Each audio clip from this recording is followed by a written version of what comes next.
question. Pour la première question, j'avoue que je n'ai pas trop bien compris, sauf à établir une responsabilité directe du ministre que vous avez cité tout à l'heure. Et je ne vois pas en quoi son nom est engagé dans cette affaire. Quand il sera établi une responsabilité particulière, évidemment, nous verrons. Mais si vous savez bien comment fonctionne l'État et comment les responsabilités sont exercées sur la chaîne hiérarchique, je crois que cette question ne serait pas posée. En tas de cause, je l'ai dit et je le redis, nous ne sommes ici pour protéger personne. Même si on découvrait des faits concernant Ousmane Sonko avant sa radiation des impôts et domaines, il faudrait qu'il en réponde. C'est comme ça que nous fonctionnons ici. Je vais laisser au ministre des Finances le soin de répondre à la question qui lui a été posée. Je vous remercie, Monsieur le Premier ministre.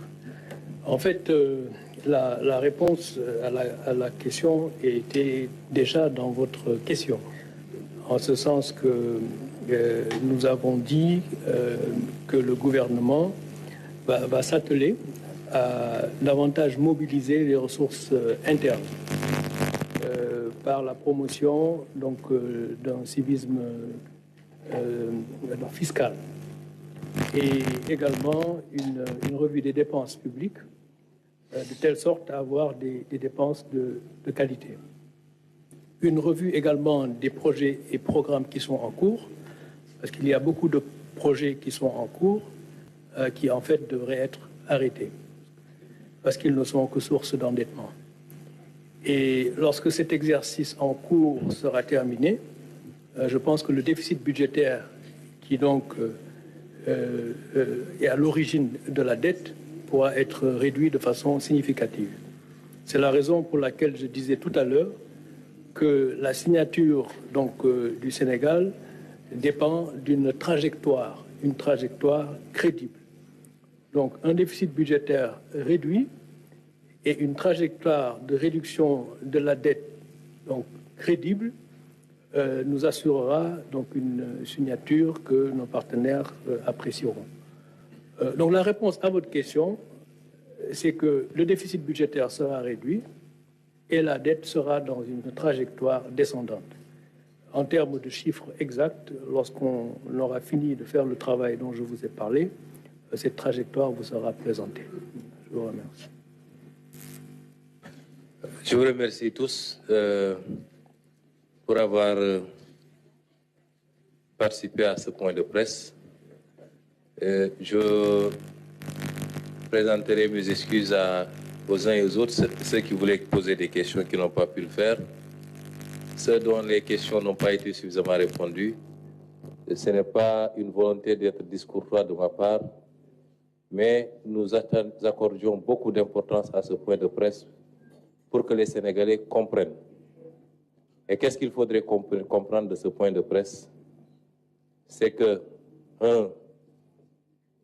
le gouvernement sortant a menti aux Sénégalais pendant des années sur quasiment tous les indicateurs, mais en l'occurrence ici, sur tout ce qui concerne la dette, le déficit et le surfinancement.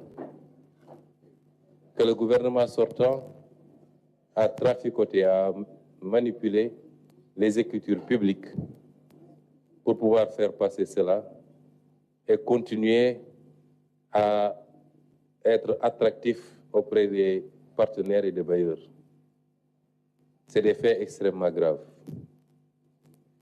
Ce qu'il faut retenir, c'est que,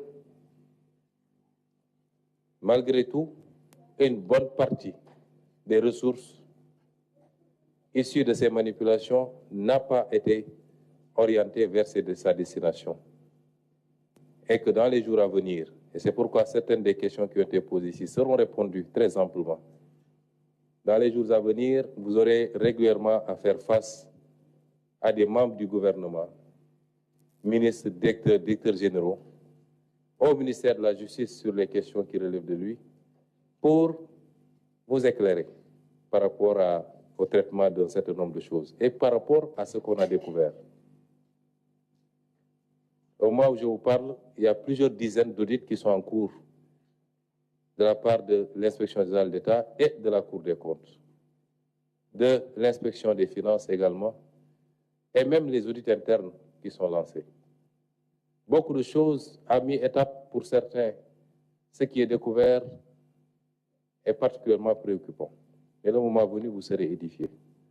Mais ce qu'il fallait retenir aujourd'hui, ce n'est pas ces questions-là. C'est particulièrement la situation financière et budgétaire que nous avons trouvée sur place et dont il faudra tenir compte à plusieurs titres.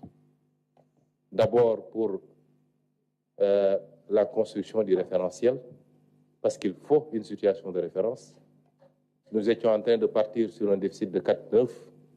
Nous étions en train de partir sur un taux d'endettement de 73,7.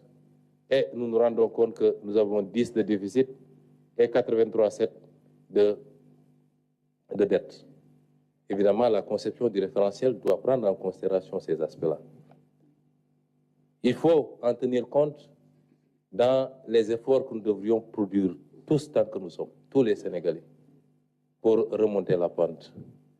Il faudrait en tenir compte dans la nécessaire reddition des comptes, la situation des responsabilités. Évidemment, il faut en tenir compte sur un aspect qui relève encore pour partie de l'incertitude, c'est-à-dire quelle sera l'attitude et le comportement de nos partenaires. Et en fonction de cette attitude, il nous faudra plus ou moins avoir à compter beaucoup plus sur nous-mêmes. Et ça, c'est extrêmement important. Et cet exercice que nous voulions partager avec les Sénégalais, mais tout en les assurant, leur donnant la garantie, comme l'a dit le ministre. Il n'est pas en train de banaliser la situation que nous avons trouvée sur place. Elle n'est pas banale. Mais nous avons été élus pour justement trouver des solutions, quelle que soit la gravité de la situation que nous trouvons en place. Et nous pouvons assurer le peuple sénégalais que nous allons, avec lui, ensemble, pas à pas, trouver ces solutions et définitivement en finir avec cette façon de gérer l'État, avec cette façon de conduire le destin de la nation. Et si cela a été bien compris, nous considérons que ce point de presse aura été utile pour le Sénégal. Je vous remercie.